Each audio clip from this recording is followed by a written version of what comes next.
जय श्री राम दोस्तों।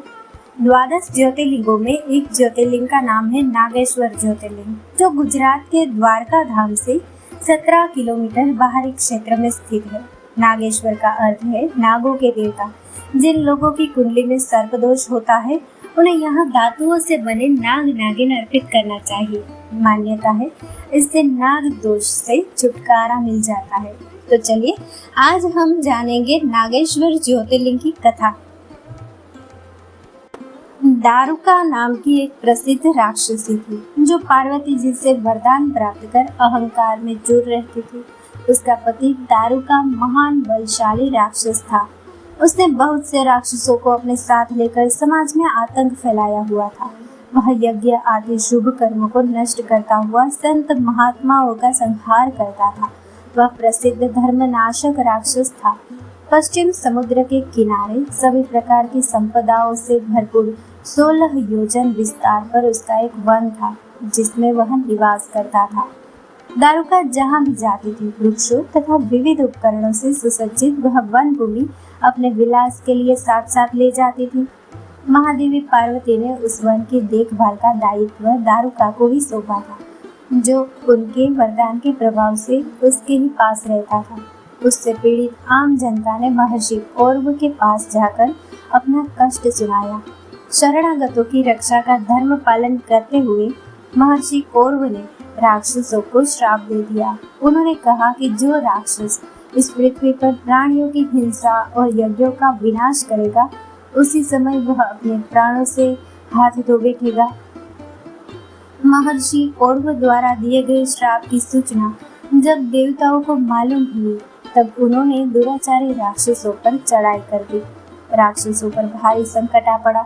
यदि वे युद्ध में देवताओं को मारते हैं तो श्राप के कारण स्वयं मर जाएंगे, और यदि उन्हें नहीं मारते हैं तो पराजित होकर स्वयं भूखे मर जाएंगे।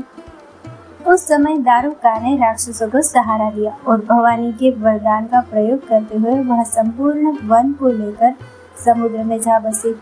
इस प्रकार राक्षसों ने धरती को छोड़ दिया और निर्भयता पूर्वक समुद्र में निवास करते हुए वहां भी प्राणियों को सताने लगे। एक बार धर्मात्मा और सदाचारी सुप्रिय नामक शिव भक्त वैश्य था। जब वह नौका पर सवार होकर समुद्र में जलमार्ग से कहीं जा रहा था, उस समय दारुक नामक एक भयंकर बलशाली राक्षस ने उस पर आक्रमण कर दिया। राक्षस दारुक ने सभी लोगों सहित सुप्रिय का अपहरण कर लिया और अपनी पुरी में ले जाकर उसे बंदी बना लिया। क्योंकि सुप्रिय शिव जी का अनन्य भक्त था, इसीलिए वह हमेशा शिव जी की आराधना में तन्मय से लगे रहते थे। कारागार में भी उनकी आराधना बंद नहीं हुई और उन्होंने अपने अन्य साथियों को भी शिव जी की आराधना के प्रति जागरूक कर दिया। वे सभी शिव भक्त बन गए। कारागार में शिव भक्ति का ही बोलबाला हो गया। जब इसकी सूचना राक्षस दारुक को मिली तो वह क्रोध में उबल उठा। उसने देखा कि कारागार में सुप्रिय ध्यान लगाए बैठा है, तो उसे डांटते हुए बोला, ए वेश्य, तू आंखें बंद करके मेरे विरुद्ध कौन सा षड्यंत्र रच रहा है? वह जोर जोर से चिल्लाता हुआ धमका रहा था। इसका उस पर कुछ भी प्रभाव न पड़ा। घमंडी राक्षस दारुक ने अपने अनुचरों को आदेश दिया कि इस शिव भक्त को मार डालो।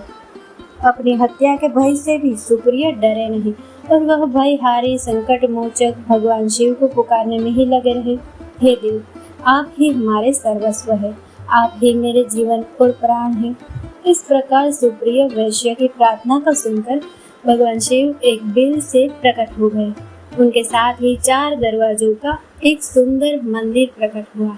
उस मंदिर के मध्य भाग में यानी कि गर्भगृह में एक दिव्य ज्योतिर्लिंग प्रकाशित हो रहा था तथा शिव परिवार के सभी सदस्य भी उसके साथ विद्यमान थे। वैश्य सुप्रिय ने शिव परिवार सहित उस ज्योतिर्लिंग का दर्शन और पूजन किया। सुप्रिय के पूजन से प्रसन्न भगवान शिव ने स्वयं पाशुपतास्त्र लेकर प्रमुख राक्षसों को व उनके अनुचरों को तथा उनके सारे संसाधनों अस्त्र शस्त्र को नष्ट कर दिया।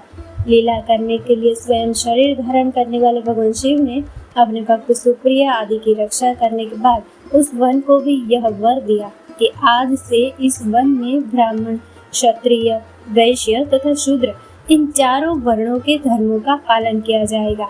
इस वन में शिव धर्म के प्रचारक श्रेष्ठ मुनि निवास करेंगे और यहाँ तामसिक दुष्ट राक्षसों के लिए कोई स्थान न होगा।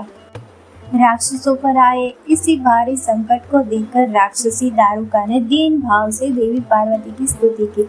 उसकी प्रार्थना से प्रसन्न माता पार्वती ने पूछा, बताओ मैं तेरा कौन सा प्रिय कार्य करूं? दारुका ने कहा, माँ आप मेरे कुल की रक्षा करें। पार्वती ने उसके कुल की रक्षा का आश्वासन देते हुए भगवान शिव से कहा, नाथ आपकी कही हुई बात इस युग के अंत में सत्य होगी, तब तक यह तामसिक सृष्टि भी चलती रहे, ऐसा मेरा विचार है। माता पार्वती शिव से आग्रह करती हुई बोली कि मैं भी आपके आश्रय में रहने वाली हूँ, आपकी ही हूँ, इसलिए मेरे द्वारा दिए गए वचन को भी आप प्रमाणित करें। यह राक्षसी दारुका राक्षसियों में बलिष्ठ मेरी ही शक्ति तथा देवी है, इसलिए यह राक्षसों के राज्य का शासन करेगी। ये राक्षसों की पत्नियां अपने राक्षस पुत्रों को पैदा करेगी, जो मिलजुल कर इस वन में निवास करेंगे, ऐसा मेरा विचार है। माता पार्वती के उक्त प्रकार के आग्रह को सुनकर भगवान शिव ने उनसे कहा, प्रिय तुम मेरी भी बात सुनो। मैं भक्तों का पालन तथा उनकी सुरक्षा के लिए प्रसन्नता पूर्वक इस वन में निवास करूंगा। जो मनुष्य वर्णाश्रम धर्म का पालन करते हुए श्रद्धा भक्ति पूर्वक मेरा दर्शन करेगा वह चक्रवर्ती राजा बनेगा। कलयुग के अंत में तथा सतयुग के प्रारंभ में महासेना का पुत्र वीरसेन राजाओं का महाराज होगा। वह मेरा परम भक्त तथा बड़ा पराक्रमी होगा। जब वह इस वन में आकर मेरा दर्शन करेगा उसके बाद वह चक्रवर्ती सम्राट हो जाएगा। तत्पश्चात बड़ी बड़ी लीलाएं करने वाले शिव दंपति ने आपस में हास्य विलास की बातें की और वहीं पर स्थिर हो गए। इस प्रकार शिव भक्तों के प्रिय ज्योतिर्लिंग स्वरूप भगवान शिव नागेश्वर कहलाए और पार्वती देवी भी नागेश्वरी के नाम से विख्यात हुई। इस प्रकार शिव ज्योतिर्लिंग के रूप में प्रकट हुए हैं, जो तीनों लोगों की कामनाओं को पूर्ण करने वाले हैं। नागेश्वर ज्योतिर्लिंग के दर्शन करने के बाद जो मनुष्य उसकी उत्पत्ति और महात्म्य संबंधी कथा को सुनता है वह समस्त पापों से मुक्त हो जाता है तथा संपूर्ण भौतिक और आध्यात्मिक सुखों को प्राप्त करता है। दोस्तों, इस कथा को लाइक, शेयर और हमारे चैनल को सब्सक्राइब करना ना भूलें। जय श्री राम।